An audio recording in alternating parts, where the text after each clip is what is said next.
Pai Santo, no nome do Teu Filho, nosso Senhor Jesus, nosso amado Senhor, o nosso maravilhoso Conselheiro, Pai da eternidade, o Príncipe da paz, o Cordeiro Santo que foi imolado por nós.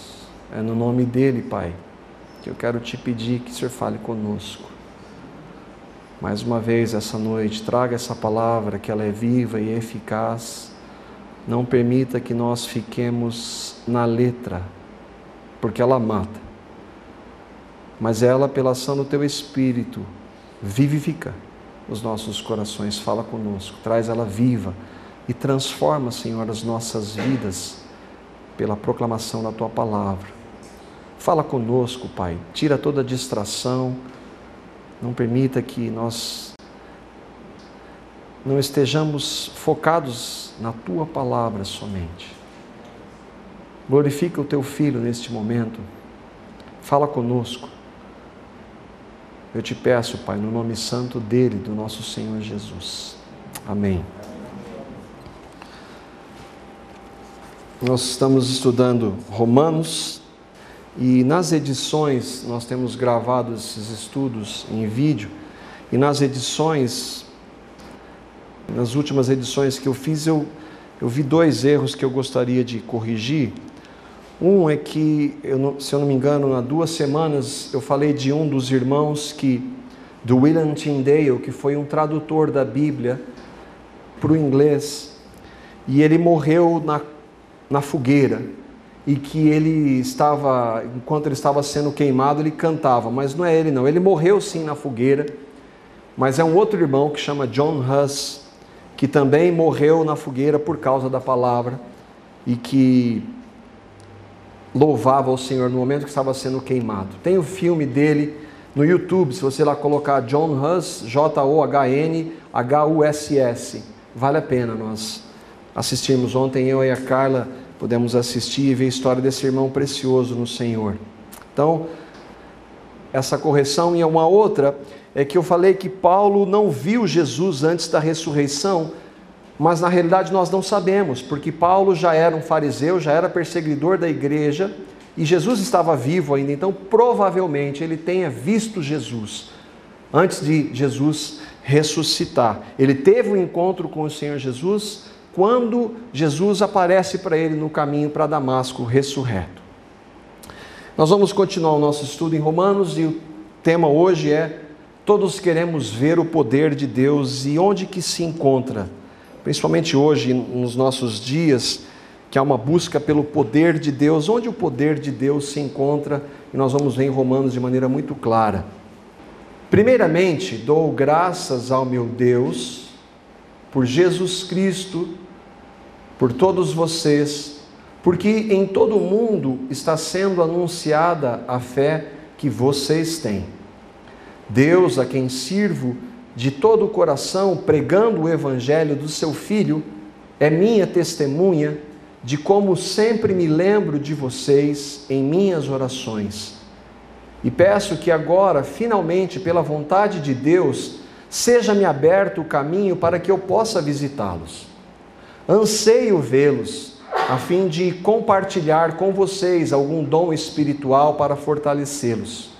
Isto é, para que eu e vocês sejamos mutuamente encorajados pela fé. Quero que vocês saibam, irmãos, que muitas vezes planejei visitá-los, mas fui impedido de fazê-lo até agora. Meu propósito é colher algum fruto entre vocês, assim como tenho colhido entre os demais gentios. Sou devedor tanto a gregos como a bárbaros, tanto a sábios como a ignorantes. Por isso estou disposto a pregar o evangelho também a vocês que estão em Roma. Não me envergonho do evangelho, porque é o poder de Deus para a salvação de todo aquele que crê, primeiro do judeu, depois do grego. Porque no evangelho é revelada a justiça de Deus, uma justiça que do princípio ao fim é pela fé. Como está escrito, o justo viverá pela fé. Nós estamos vendo que resumindo um pouquinho o que nós já vimos, Paulo escreve essa carta para os irmãos de Roma. Ele pretende levar a palavra até a Espanha, ia passar por Roma, Então ele está, e alguns críticos ali de Paulo dizendo que ele não era um verdadeiro apóstolo, que ele não havia estado com Jesus, e Paulo então escreve essa carta para reafirmar que ele sim foi chamado pelo Senhor e que o objetivo dele é pregar o Evangelho. Nós vimos aqui nesses versículos, a ênfase dele é o Evangelho. Muito claro, a base de Paulo é o Evangelho, nós vimos na semana passada. E então no versículo 8 ele começa dizendo: primeiramente dou graças ao meu Deus por Jesus Cristo, por todos vocês, meus irmãos que estão aí em Roma. Imagina nós recebermos uma carta do apóstolo e ele agradecer ao Senhor por nós. Que alegria aqueles irmãos receberem essa carta, porque em todo o mundo está sendo anunciada a fé que vocês têm. Todo mundo, o mundo conhecido, aquela região que nós vimos lá do Oriente Médio e no início da Ásia, na Europa, onde o Evangelho estava sendo proclamado. E Paulo escreve para aqueles irmãos, nós vimos no ano 57 aproximadamente, mais ou menos 20 anos após a conversão dele, do encontro dele com Jesus, ele escreve para aqueles irmãos, para uma igreja que não tinha denominação, a igreja em Roma. Por isso a palavra fala da igreja em Roma, da igreja em Corinto, da igreja em Éfeso, da igreja em Filipos. Não existe denominação, o que nós inventamos e que é tão prejudicial. Ele fala: irmãos, para vocês que estão em Roma, e essa carta seria distribuída para aqueles irmãos que estavam lá reunidos, que se reuniam nas casas. Ainda não havia o conceito do templo que a gente tem hoje, e que veio quebrar um pouco dessa intimidade, desse relacionamento que nós poderíamos ter com o Senhor, a ideia do templo, do local sacro, que isso aqui é um lugar sagrado. Não tinha nada a ver isso no início da igreja. E ele está dando graças ao Senhor por vocês. Primeiro, não são vocês que são especiais, é o Senhor. O que faz de vocês especiais é o meu Deus. Dou graças ao meu Deus por Jesus Cristo, por vocês. Não por vocês em si, porque vocês são pecadores, nós somos pecadores, mas por Deus em Cristo eu posso agradecer a fé que o Senhor tem concedido a vocês, de maneira tal que vocês podem então ser testemunho, que é isso que ele está falando. Vocês são testemunho para todo mundo. Muitas pessoas falam: vocês têm ouvido falar dos cristãos lá em Roma, como eles perseveram no Senhor, e como isso é maravilhoso. E é disso que ele está dizendo. Apesar das igrejas terem sim problemas, terem aqueles, no caso de Roma, os judaizantes, os judeus que haviam crido no Senhor Jesus, mas que estavam lá trazendo práticas judaizantes que não tinham nada a ver com o Evangelho. Então a igreja desde o início teve os seus problemas, e ela vai sempre ter os seus problemas. O próprio Senhor Jesus disse que no meio, na igreja, existe o trigo e o ímpio, ou o joio. Isso vai acontecer. Quando que vai acabar? Quando Jesus voltar. E mesmo entre nós que somos trigo, que nós realmente cremos, nós temos as nossas diferenças, as nossas dificuldades, as áreas que nós precisamos ser tratados pelo Senhor, mas ainda assim não impede que Paulo agradeça ao Senhor pela vida deles. Ao meu Deus por Jesus, ou mediante Jesus. Por isso que nós, quando nós vamos orar, e é importante que nós pensemos que nós oramos em nome de Jesus, não é porque isso é uma reza e que tem que ser em nome de Jesus, não, porque nós só temos acesso a Deus por intermédio de Jesus. É por isso que ele está dizendo, algumas versões, se você tiver com a sua Bíblia, ele vai dizer: mediante Jesus, o nosso acesso a Deus primeiramente foi dado mediante Jesus. Nós fomos salvos por intermédio de Jesus, pelo que Ele fez por nós. E o nosso acesso a Deus Pai continua sendo através do nosso mediador, que é Jesus. Ainda que temos o Espírito Santo habitando em nós, o nosso advogado. É maravilhoso nós pensarmos que nós temos um advogado, e que late esse advogado, hein? Quem pode contra esse? Que promotor pode contra esse advogado, que é o Senhor Jesus? E nós temos um acusador que está diante de Deus nos acusando, mas aí ele tem um problema na frente dele, que é simplesmente o advogado Jesus, o nosso Senhor. E aí ele está dando graças a ele. Eu queria ver um texto com vocês, esse texto aqui, de 1 Timóteo, que está falando realmente disso, de que ele é o nosso mediador e outra, o único mediador. Nós vimos no filme ontem, e que testemunho maravilhoso daquele homem, que a única coisa que ele queria fazer é manter-se fiel à palavra. Fidelidade à palavra, fidelidade ao Evangelho, a Cristo. E por causa disso, a igreja, instituição que estava ligada ao poder e que estava totalmente desvirtuada das verdades do Evangelho, levou aquele homem e o condenou de maneira tão injusta. E mesmo assim, falou, é o seguinte, João, nega o que você pode sair da fogueira, é só negar o que você disse. E ele, não, eu não posso. E eu lembrei de Jesus, porque John Hus tinha um imperador que estava junto dele, era um líder político que tinha brigas entre o império da época e a igreja católica romana. E aquele imperador conhecia John Hus e sabia do testemunho, sabia que ele era um pregador. Mas a igreja queria condená-lo porque ele estava pregando o Evangelho, e o Evangelho sendo pregado, muitos dos ensinos que são contrários e que davam dinheiro para a igreja, eles estavam perdendo seus adeptos. E então a cúpula da igreja chega para o imperador e fala assim, se você continuar defendendo esse homem, você vai ter problema. E aí aquele homem sabia que ele era um homem sério, o imperador sabia que John Hus era, mas por causa do poder ele fez igualzinho Pilatos, ele lavou as mãos. E vai ver aquele homem que ele sabia que era um homem de Deus, sentar em frente a ele e vê-lo ser queimado na fogueira, por amor ao Senhor. Eu vou morrer, porque eu não posso abrir mão daquilo que eu tenho crido, que é a verdade da palavra, ainda que eu morra. E o mediador que nós temos, pois há um só Deus, e aquela igreja dizia que ela era a mediadora. Não, o nosso único mediador é o Senhor Jesus. Hoje nós temos igrejas que têm os seus profetas, os seus apóstolos, os seus pastores, que querem ser mediadores. Não aceitemos. Eu não sou mediador de ninguém. Eu e você, se cremos no Senhor, nós temos um único mediador, que é Cristo, e que esse texto diz, porque há um só Deus e um só mediador entre Deus e os homens, Jesus Cristo o homem. Lembra que Jesus é o homem, e Cristo é o mediador, é o ungido de Deus, é o Deus encarnado. Por isso nós temos acesso a Ele. É disso que Paulo está dizendo. E aí então, ele continua. Voltamos para o texto, versículo 8.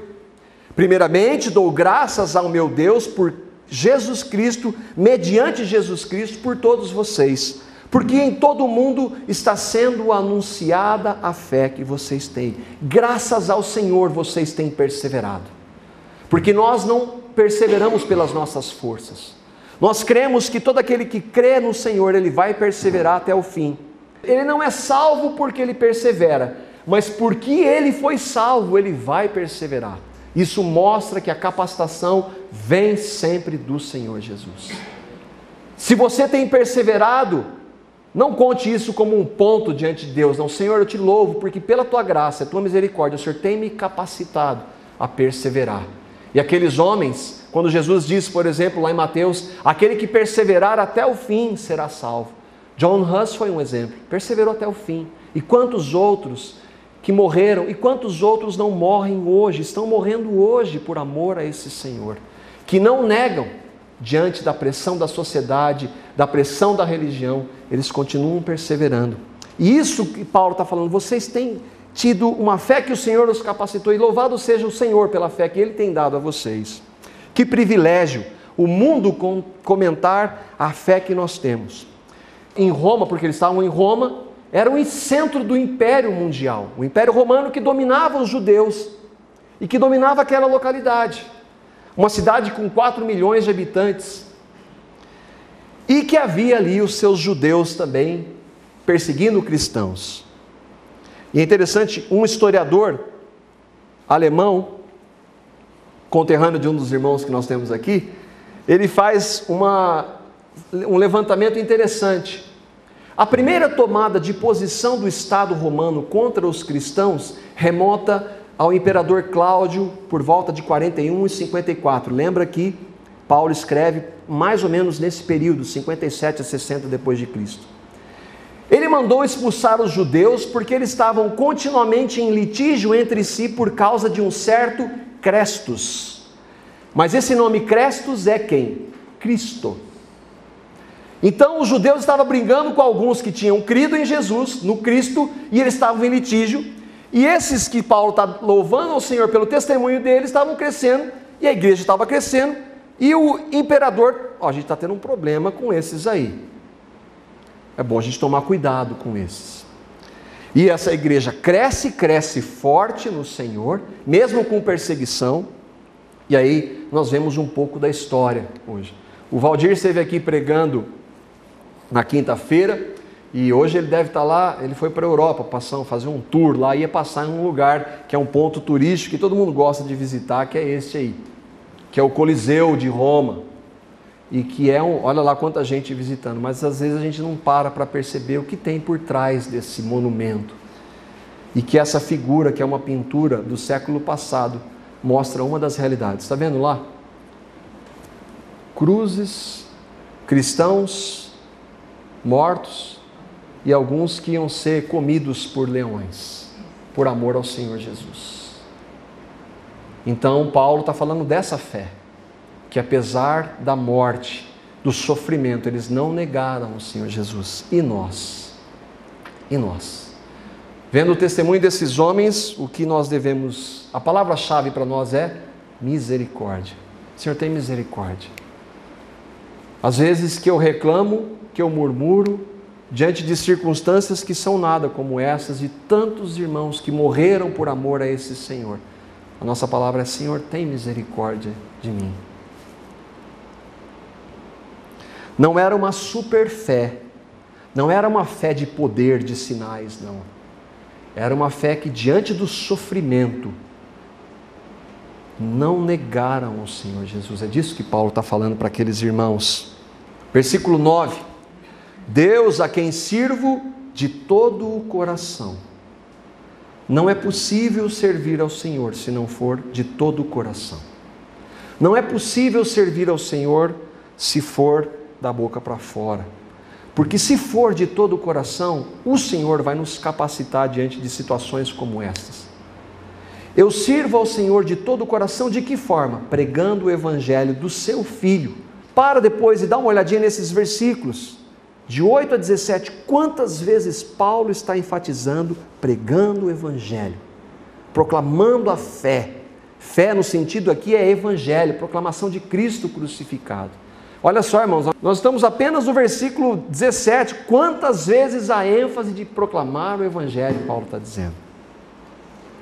Deus a quem sirvo de todo o coração, pregando o evangelho do seu Filho, é minha testemunha, de como sempre me lembro de vocês. Olha que petulância de Paulo. Deus é minha testemunha. John Hus, diante daquele clero, Deus é minha testemunha. Eu não vou abandonar a palavra dele. Ele é minha testemunha, ainda que o mundo inteiro não queira. O Senhor e a palavra dele é minha testemunha. Paulo chama Deus de Pai e de Deus. Nós temos um relacionamento com Deus e podemos chamá-lo de papai. Um relacionamento de intimidade, mas ele não deixa de ser Deus. Ele é o Deus Todo-Poderoso, o Criador de todas as coisas. Isso mostra que, ainda que ele seja o nosso papai, nós devemos ter temor ao Senhor, não medo dele. O perfeito amor lança fora todo medo. O amor ao Senhor, que sirvo de todo o coração, não me permite ter medo. Eu não tenho medo do Senhor, do meu Deus. Ele é meu pai, meu papai, mas ele é o meu Senhor, ele é o meu Deus, o Criador de todas as coisas. De todo o coração. E aí, quando que nós vimos isso na palavra? Tantas vezes, o próprio Senhor Jesus, dizendo lá em Mateus 22, os versículos 27 a 39, quando os fariseus, que nunca quiseram saber, com exceção de alguns, entre eles Nicodemos, e do próprio Paulo, quiseram conhecer mesmo ao Senhor, chegam e perguntam para ele, qual que é o mandamento mais importante?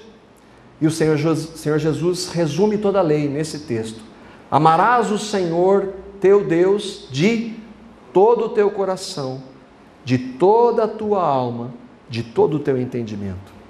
O Senhor Deus governa a nossa vida. Ele deve dominar a nossa vida. Não como um déspota, mas Senhor, eu quero que o Senhor seja o meu Deus. Governa a minha vida, Senhor, para a tua glória. Para que as pessoas possam ver como viram lá nos irmãos de Roma. Este é o primeiro mandamento do Senhor Jesus. E por consequência, porque quando nós amamos o Senhor de todo o coração, de toda a alma e de todo o entendimento, o segundo mandamento é semelhante a este: amarás o teu próximo como a ti mesmo. De que forma Paulo estava amando o Senhor de todo o coração e ao próximo? Deus, a quem sirvo de todo o coração, de toda a alma, de todo o entendimento, eu prego o evangelho dele para o outro. Para o meu próximo, o segundo mandamento é o meu próximo. Então eu sei que a maior necessidade do meu próximo é crer em Cristo. Não é fazer parte de uma religião, é crer no que Cristo fez, é ter uma experiência de novo nascimento, é crer, é receber a Cristo como Salvador e Senhor. Continuando, versículo 9: Deus, a quem sirvo de todo o coração, pregando o evangelho do seu Filho. Mais uma vez, qual a forma de que eu sirvo ao Senhor? E o Flávio falou aqui, e que todos nós, quando o Senhor diz, ide por todo mundo e pregai o evangelho a toda criatura, Ele não disse isso para os pastores, Ele disse isso para os discípulos. E se você crê no Senhor Jesus, você é discípulo dele. Você pode até não vir a um púlpito para pregar, mas você, se creu no Senhor, você é chamado para pregar o evangelho do Filho de Deus. De que forma? Através de um CD, através de um DVD, de um panfleto, orando por alguém, pedindo uma oportunidade, falando, citando um texto da palavra, textos da palavra. Há tantos testemunhos de homens e mulheres que creram no Senhor por versículos. Eu tive a oportunidade de participar de um congresso de evangelismo, e lá nós tínhamos irmãos de aproximadamente 30 nacionalidades. Dentre eles um homem que era um radical muçulmano. Ele não podia dar o nome dele, ele vive nos Emirados Árabes Unidos, um país de maioria muçulmana. E ele tinha uma cunhada que cria no Evangelho, mas ele era um professor da área do islamismo, e ele disse que todas as vezes ela vinha conversar comigo, e eu apresentava os meus argumentos para ela, e ela perdia, e eu saía todo feliz. Mas ela sempre dizia, mas eu posso deixar para você um versículo? E lançava um versículo. Posso deixar um versículo? Um dia, eu posso deixar um versículo para você? Posso. As nossas justiças são como trapos de imundícia. E o que o islamismo mais prega é fazer, fazer, fazer. Aí a hora que ele viu esse texto de Isaías, a minha justiça, o que eu faço ou deixo de fazer para agradar a Deus, é trapo de imundícia, não vale nada. Como é que pode? Deus usou esse versículo para levar aquele homem, num contexto onde ele iria morrer por causa do nome do Senhor. Ele creu no Senhor Jesus, passou a ser perseguido pela sua família, pelo seu pai, pelos seus irmãos, e começou a pregar o Evangelho. Então será que a cunhada dele lá, o que ela era? Nada. O que um pregador da palavra é? Nada. O que a palavra de Deus é? Tudo. E a ação movida pelo Espírito Santo, o que ela pode? Ela pode fazer o que ela fez comigo e com você, nos converter, nos revelar Cristo. Então nós somos chamados, pregando o Evangelho do seu Filho. Versículos 9 e 10. Deus, a quem sirvo de todo o coração, pregando o Evangelho do seu Filho, é minha testemunha de como sempre me lembro de vocês em minhas orações. Mais uma vez, uma base na palavra de que nós devemos orar. Orar pelos irmãos, para fortalecer. Orar pelos irmãos que são perseguidos. Orar para que nós possamos andar em unidade, fortalecidos no Senhor, no seu poder. E eu peço agora, finalmente, pela vontade de Deus, seja-me aberto o caminho para que eu possa visitá-los. Paulo queria ir para Roma. E várias vezes ele havia manifestado esse desejo de visitar aqueles irmãos de Roma. Ele queria estar lá. E ele orava por isso, pedia ao Senhor por isso, orava por eles. E nós devemos orar sim pelos nossos irmãos, para que nós estejamos fortalecidos, não num sistema, mas na pessoa do Senhor Jesus. Paulo, o que ele faz? Pede a Deus. Paulo não determina, Paulo não manda, Paulo pede a Deus. Paulo, apóstolo de Cristo. Nós não determinamos nada. Era lícito Paulo visitar os irmãos? Lógico que era. Por que ele não determinou? Ele era apóstolo. Eu determino, em nome de Jesus, eu vou lá visitar os meus irmãos.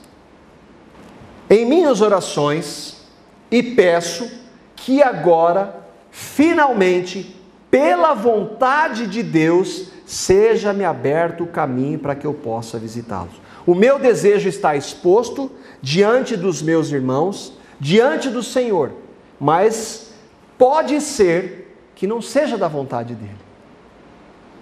Eu não posso determinar nada.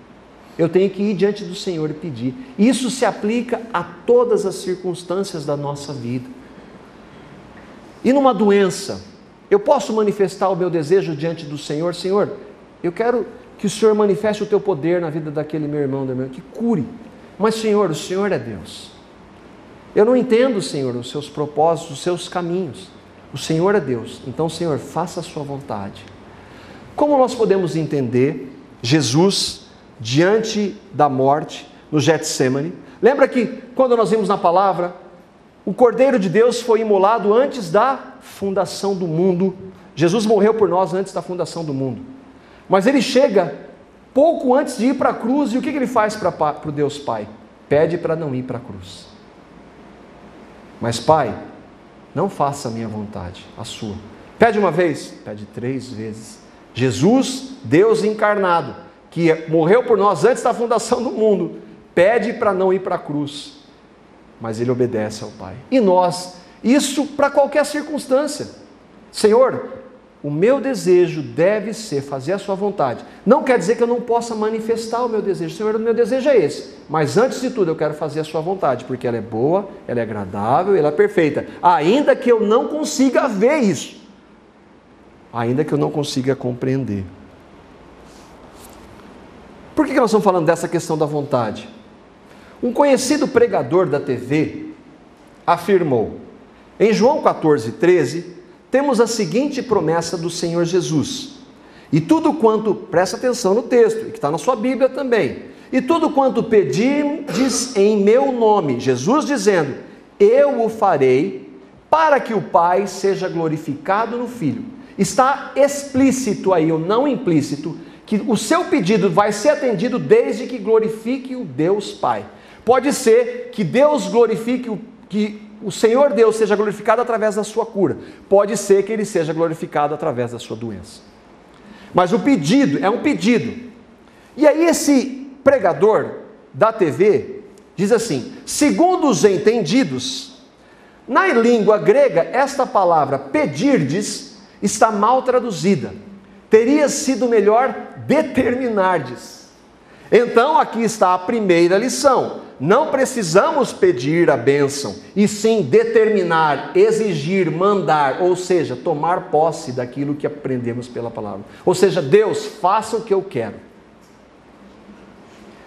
Existe uma doutrina que enfatiza isso, e ela é contrária à soberania de Deus. Nós jamais poderemos esquecer que Deus é Deus, e só isso basta. No original, a palavra que ele diz que significa determinar, significa, na verdade, pedir, rogar, suplicar, requerer, jamais determinar. Paulo não determina nada. E aí o irmão Nicodemos diz assim, como Paulo não vive em nossos dias, ele não decretou, nem determinou, nem ordenou o que iria. Provavelmente ele não tinha muita fé. Deveria ser o caso de Paulo. Mas a palavra fala de outros casos, a gente vai ver isso em Tiago, capítulo 4, versículos 13 a 16, está aqui também, vamos lá. Ouçam agora, vocês que dizem, hoje ou amanhã iremos para esta ou aquela cidade. Amanhã eu vou para lá, vou fazer aquilo, vou fazer. Paulo dizia, amanhã eu vou para Roma, vou lá visitar meus irmãos. Passaremos ali 1 ano ali, faremos negócios e ganharemos dinheiro. Vocês nem sabem o que lhes acontecerá amanhã. Para quem ele está falando? Para nós cristãos. Nós não sabemos o que vai acontecer amanhã. Que é a vossa vida? Vocês são como uma neblina que aparece por um pouco de tempo e depois se dissipa. Ao invés de determinar, de exigir, de mandar, vocês deveriam dizer: se o Senhor quiser, viveremos ou faremos isto ou aquilo, para qualquer aspecto da nossa vida. Agora, porém, olha só aí essa verdade. E quem não faz isso? Olha o que Tiago diz. Agora, porém, vocês se vangloriam de suas pretensões.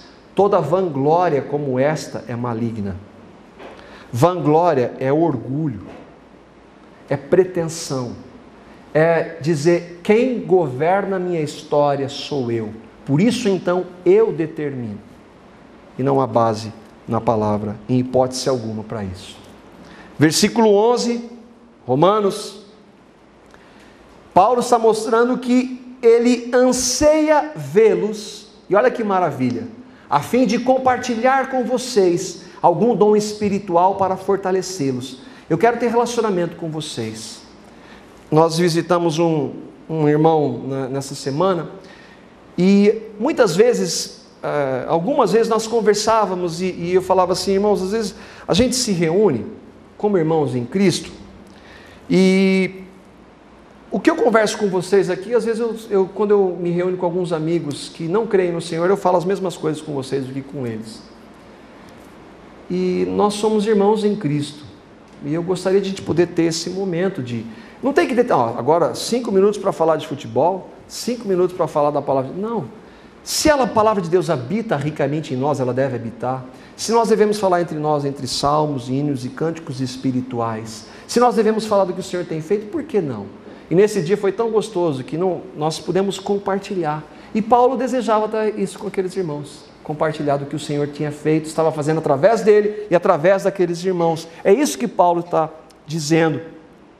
E aí então ele continua: anseio vê-los a fim de compartilhar com vocês algum dom espiritual para fortalecê-los, isto é, para que eu e vocês sejamos mutuamente encorajados pela fé. Paulo, apóstolo de Cristo, eu vou ir para ensinar vocês. Não, eu e vocês.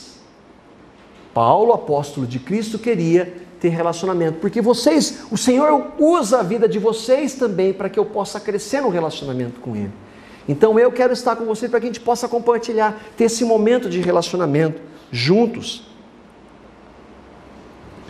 Mesmo o verdadeiro apóstolo Paulo não era autossuficiente, ele precisava dos irmãos.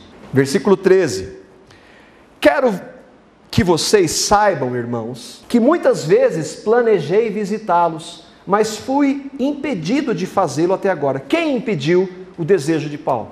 Deus. Deus não quis que ele fosse. Meu propósito é colher algum fruto entre vocês, assim como tenho colhido entre os demais gentios.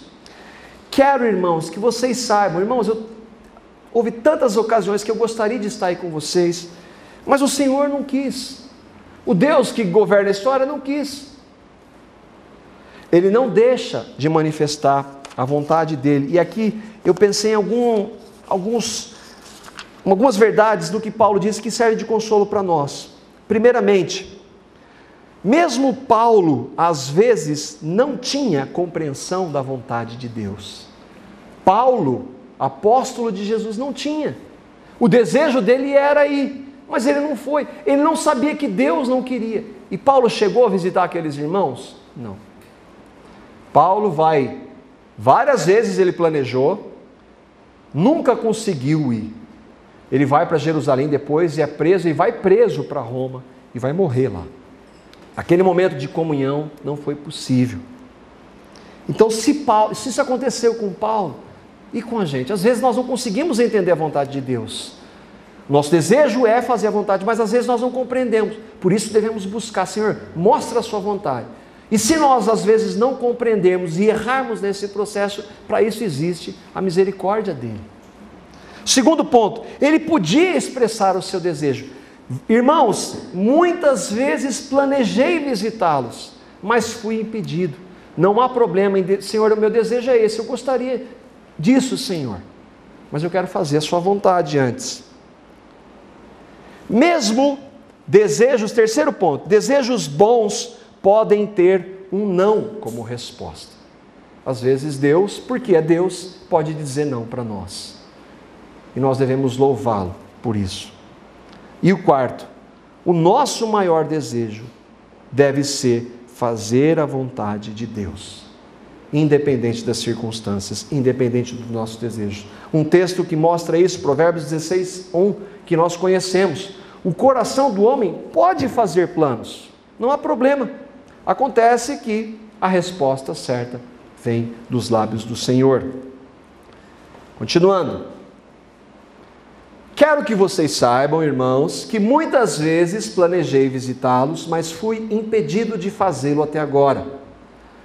Por que ele queria? Ter comunhão com os irmãos e colher algum fruto entre vocês, assim como tenho colhido entre os demais gentios. O que é isso? Pregar o Evangelho.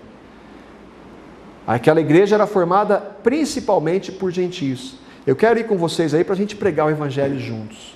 Para que nós tenhamos comunhão, andemos juntos, mas que nós preguemos a palavra, para colher frutos desses gentios, para que mais gentios possam ouvir, nascerem de novo, crerem no que o Senhor Jesus fez por eles. Como alguém que tinha comunhão com o Pai e real compreensão da vida, ele vivia em função da salvação de outros. Paulo tinha uma intimidade com o Senhor de maneira tal que ele vai dizer isso em Filipenses, preso, capítulo 1, versículos 21 a 25. E Paulo está falando lá para os irmãos de Filipos, lá escrevendo aquela carta. Ele está mostrando essa mesma realidade. Porque para mim, o viver é Cristo. A minha vida aqui é Cristo. É Cristo em todos os aspectos da minha vida. Cristo é o Senhor da minha vida. E o morrer é ganho. Viver é Cristo. Se eu morrer, estou no lucro.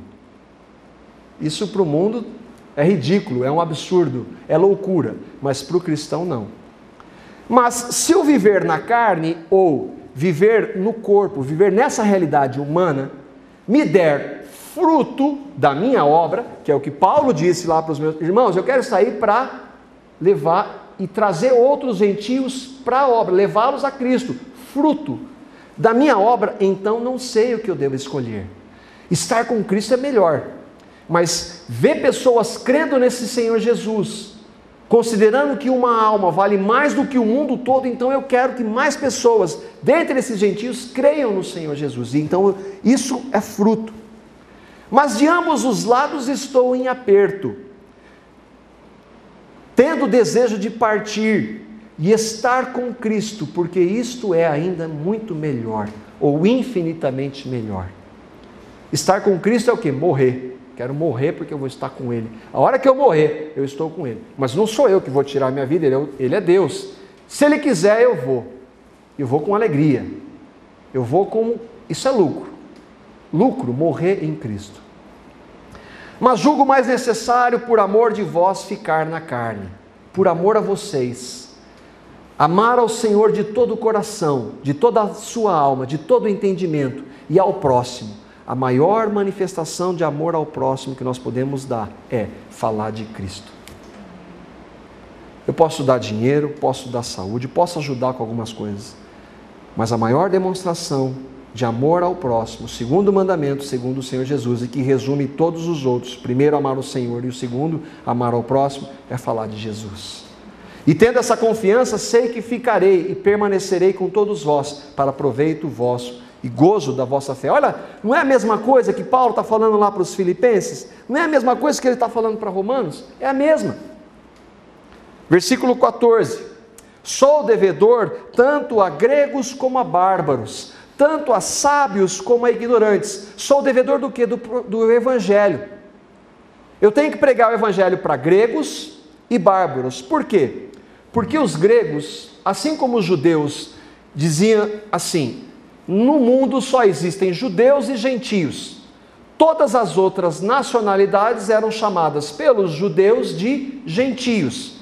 Os gregos diziam assim: só existem os gregos e os bárbaros, que são todas as outras.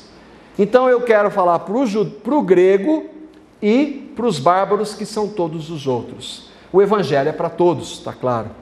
Para sábios, porque os gregos amam a sabedoria. Os filósofos, os grandes filósofos. E hoje nós valorizamos os grandes intelectuais. E os ignorantes, e que, na maioria das vezes, são aqueles que estão abertos ao evangelho. Porque o intelectual, ou o sábio, aos seus próprios olhos, porque se ele é sábio e não crê em Jesus, ou não entregou sua vida para Cristo, na realidade ele é um ignorante, que se acha sábio. E hoje, tanto naquela época como na nossa época, hoje os grandes pensadores, aqueles que são reverenciados por seu academicismo, por sua intelectualidade, desconsideram Deus. E Paulo vai falar, nós vamos ver isso no próximo estudo, de que Deus manifesta a sua glória pelas coisas que foram criadas. E esses sábios intelectuais dizem que tudo isso, na sua sabedoria, surgiu por acaso. Surgiu do nada, mas foi Deus que fez do nada. Então, Paulo está dizendo, eu sou devedor, esse evangelho eu preciso pregar para gregos e bárbaros, sábios e ignorantes, o evangelho é para todos. Versículo 15, por isso estou disposto a pregar o evangelho. Quantas vezes nós vimos essa afirmação? Qual o objetivo? Alguma dúvida, irmãos, que o objetivo de Paulo era falar de Cristo? Sinais e prodígios eram o objetivo de Paulo? Ele fazia? Sim. Deus fazia através dele, mas esse era o objetivo último dele. A igreja de hoje, a igreja evangélica, quando você liga a TV, você consegue identificar nesses pregadores evangélicos esse mesmo enfoque, essa maneira como Paulo é incisivo, categórico, eu quero pregar o evangelho. Será que a gente vê isso? Todas as vezes, irmãos, que nós vemos a palavra de Deus, usando a expressão evangelho, boas novas, o que Cristo fez, está explícito, proclamação. Se eu não disser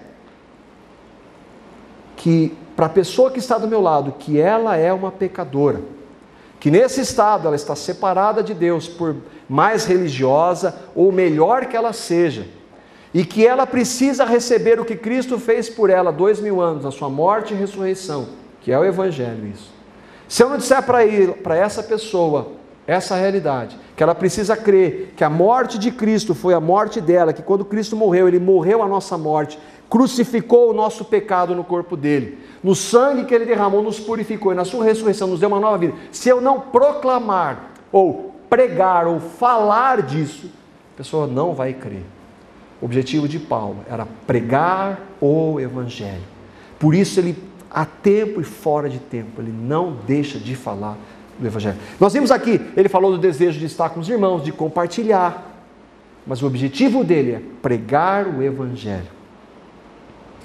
Não me envergonho do evangelho, não me envergonho dessa proclamação.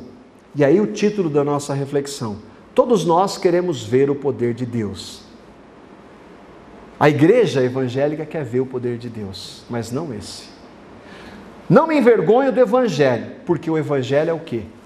O poder de Deus, onde se manifesta de maneira total e clara o poder de Deus, nas curas, nos sinais e prodígios que ele faz? Não. No evangelho, na proclamação de Cristo crucificado. É disso que eu não me envergonho. Não me envergonho do evangelho, porque é o poder de Deus para a salvação de todo aquele que crê, primeiro do judeu, depois do grego. Para todos há uma oportunidade de dizer: Senhor, tem misericórdia da minha vida, revela o teu evangelho para mim. Eu não consigo entender isso, eu já ouvi tantas vezes isso, eu não consigo entender, mas Senhor, se o teu poder se manifesta no evangelho, meu Deus, revela o evangelho para mim. O que é o evangelho? Revela para mim de maneira tal, e quando você crê, quando você tiver convicção do evangelho, aí você vai entender o que Paulo diz, que o poder de Deus se manifesta no evangelho. Por isso então eu não me envergonho. Por isso alguns, quando vão dizer o quê? Você acredita em ressurreição de mortos? A ciência não prova isso. E outra, há sequer evidências de que Jesus existiu.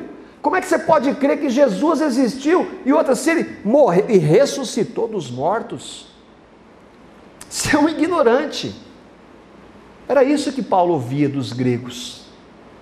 Mas eu quero dizer para vocês que eu não me envergonho do Evangelho, porque o Evangelho é o poder de Deus. Não me envergonho do Evangelho, porque é o poder de Deus para a salvação de todo aquele que crê, primeiro do judeu, depois do grego. Para os gregos, o Evangelho representava uma insensatez. Isso para nós hoje é a mesma coisa. Para os gregos, para os sábios, para os intelectuais, crer em Jesus é uma estupidez. Enquanto para os judeus servia de pedra de tropeço, porque Jesus vai contra a religião. Judeu significa religiosidade. Então atrapalhava as práticas religiosas. E nós distribuindo o CD e o DVD ontem, eu fui em uma casa e nós batemos palma, falou, boa tarde, meu nome é Marco, eu faço parte da comunidade cristã aqui perto de vocês, e eu gostaria de dar um DVD que fala de Jesus para você, você aceitaria? Ah, tá, eu aceito. Aí, tem esses temas aqui, o nosso propósito não é falar de religião. O quê? Não é falar de religião? Então eu não quero, eu sou religioso, eu faço isso e não aceitou. Eu não vou dizer de qual religião dele, mas ele se vangloriava da sua religião. Ele não queria Jesus, mas a religião ele queria. Os judeus consideravam Cristo como pedra de tropeço, visto que expunha algumas ideias que o antigo judaísmo simplesmente não queria aceitar, sobretudo o conceito do Messias que o apresenta como servo sofredor. Não, a gente não quer um líder poderoso, não esse aí. Não me envergonho do Evangelho, porque é o poder de Deus para a salvação de todo aquele que crê, primeiro do judeu, depois do grego. O que é essa palavra grega de poder? Como é que ela chama? Dunamis, dinamite, poder de Deus. Quer poder? Prega o Evangelho. Quer ver manifestação de poder? É ver um pecador que vai para o inferno, crê no que Cristo fez, e que essa salvação vale mais que o mundo todo, vale mais que todos os sinais que possam ser feitos, ela ser convertida a Cristo e ganhar a vida eterna pelos méritos de Cristo. Isso é poder. Eu posso não ver nenhuma maravilha, nenhum prodígio, mas eu vejo o poder de Deus na conversão. Eu vi o poder de Deus na minha conversão, um pecador desgraçado. Eu não vejo hoje, mas um dia eu vou ver. Um dia aqueles que creem vão ver sinais e prodígios como jamais se viu em toda a humanidade. Ver Jesus vindo dos céus com poder e glória, habitar com Jesus eternamente. Aí vai ter muito sinal, mas por enquanto nós vivemos por fé e não por vista. Versículo 17. Porque no Evangelho é revelada a justiça de Deus, uma justiça que do princípio ao fim é pela fé, como está escrito, o justo viverá pela fé. O que Paulo, e aqui nós terminamos, o que Paulo quer dizer? Existe alguém verdadeiramente justo? Não. Paulo vai dizer mais à frente, não há um justo, nenhum sequer. Mas eu faço coisas boas, eu procuro ajudar, eu não sou tão ruim assim, então será que isso não conta? Não, eu e você somos pecadores, não somos justos, mas eu sou uma boa pessoa. Não há nenhum bom. Eu e você somos pecadores. Deus é justo, Cristo o Senhor é justo. Como eu posso ser justificado diante de Deus? Quer dizer então que se agora eu ouvir que eu não devo mais mentir, o mandamento diz que não devemos dar falso testemunho, então eu vou obedecer. Eu posso então, olha Deus, eu me justifico diante do Senhor porque parei de mentir? Posso? Não. Não é isso que o texto diz. O texto diz, o justo vive pela fé. Na minha fé? Não. Na fé no quê? Em Cristo. Senhor, eu sou um pecador, mas Cristo na sua morte e ressurreição me justificou diante do Senhor. Então eu vivo pelo que Cristo fez. Eu estou justificado diante do Senhor, não pelo que eu faço ou deixo de fazer, mas pelo que Cristo fez por mim. Isso significa o justo viverá pela fé. Fé no que Cristo fez. Este é o centro do Evangelho. É a única maneira que nós podemos ter acesso a Deus e sermos justificados. Eu não posso me justificar diante de Deus. Eu preciso de alguém que me justifique perante Ele. E só Cristo pode. E Ele já fez isso. Basta que nós o recebamos. E como eu recebo? Fala para Ele. Senhor, a Tua palavra diz que eu sou um pecador, eu não posso mudar, eu sei, eu vejo isso. E que nesse estado eu estou separado do Senhor. A gente vai ver isso nos próximos estudos. Que a ira de Deus se manifesta contra o pecado. E todos nós somos pecadores. E a única maneira que nós temos de termos os nossos pecados perdoados é pela justiça que foi dada em Cristo. Então, Senhor, revela o que Cristo fez por mim no meu interior. Peça isso. Para nós terminarmos uma vez conversando com um jovem e que participava da igreja, nasceu na igreja, mas ele não cria nisso. Eu falei assim, querido, a sua oração deve ser uma só. Senhor Deus, revela o que Jesus fez por mim. Mostra que o que Jesus fez pela humanidade, Ele fez por mim. Não deixe de pedir isso a Deus enquanto Ele não te mostrar. E se você pedir, Ele vai te revelar. Peça para que Ele te mostre que nós fomos justificados em Cristo. Amém? Senhor, obrigado pela Tua palavra. Obrigado, Senhor Jesus, porque pelo Teu sacrifício na cruz, nós temos acesso a Deus que agora é o nosso Pai. Ao Deus Criador de todas as coisas, o Deus Todo-Poderoso, que agora nós podemos chamá-lo de Pai, pelo que o Senhor fez por nós, Jesus. A Tua palavra é tão clara, que nós devemos anunciar a Ti, Jesus, ao Teu sacrifício de morte e ressurreição, ao que o Senhor fez por nós. Ó Pai, revela o Teu Filho Jesus, revela o Evangelho para cada um dos que estão aqui e para cada um, Senhor, daqueles que porventura vão assistir a esse vídeo também. A fé vem pelo ouvir e o ouvir pela palavra, pela proclamação de Cristo. Eu te peço no nome do Teu Filho, segundo a Tua vontade, que todos cheguem ao pleno conhecimento da verdade que é o Teu Filho. Revela Jesus, Pai. Obrigado pela Sua palavra, obrigado pelo privilégio que podemos aprender do Senhor através da Sua palavra. Nós te agradecemos, no nome dele, Jesus. Amém.